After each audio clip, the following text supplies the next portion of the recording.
Next month should have been a time for celebration for LGBT rights advocates, as it marks the first anniversary of the Council of Grand Justice's ruling paving the way for the legalization of same-sex marriage within 2 years.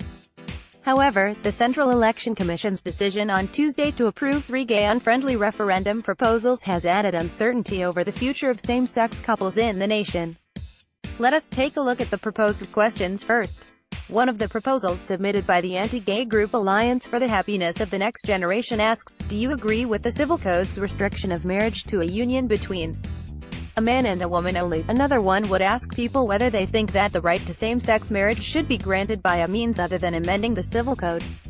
The last proposal asks the public whether it supports exempting elementary and junior high students from receiving education about homosexuality that is mandated by the Gender Equity Education Act. On the surface, none of the 3 referendum proposals blatantly contradicts constitutional interpretation No. 748, which, despite ruling that the Civil Code's prohibition of same-sex marriage is unconstitutional, gives concerned authorities leeway to decide through what legislative measure they plan to protect LGBT couples' right to marry. However, the results of the 3 referendums, should they garner the more than 280,000 signatures each required to pass the second threshold and be put to a vote, could nevertheless influence how lawmakers and the government legalize same-sex unions.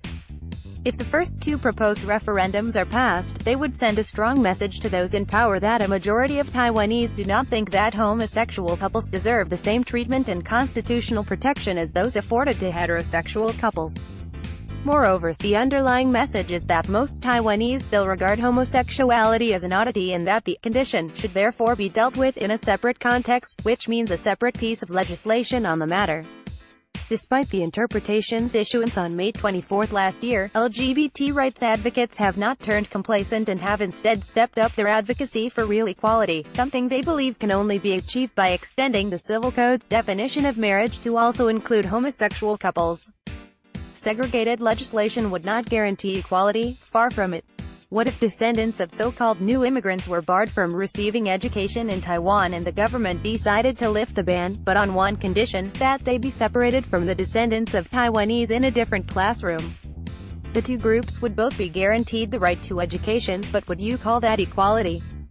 Also, protecting young pupils from education about homosexuality would not make the nation's non-heterosexual population go away.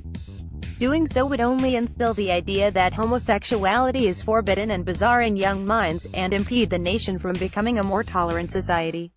The 3 proposed referendums serve as a wake-up call to rights advocates that the battle over same-sex marriage is not yet over and that they need the support of like-minded people more than ever.